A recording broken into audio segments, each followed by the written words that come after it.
Баршаңызға қайырлы күн қыздар. Бүгін сіздермен ең оңай әрі ең дәмді фунчуза салатын дайындаймыз.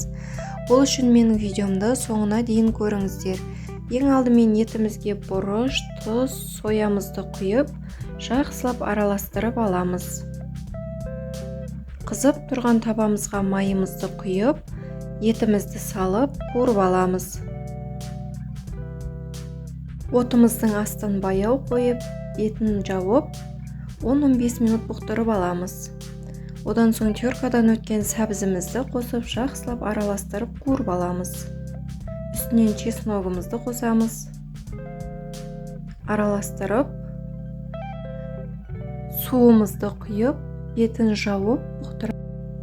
Дайын фунчузамызға қайнап тұрған суымызды құйып, 7-8 минутқа бұқтырамыз. Одан соң фунчузамызды таза ыдысымызға құйып, үстінен подливымызды және де помидорымызды турап саламыз. Огурцымызды турап саламыз. Тұзымызды қосып, жақсылап араластырып,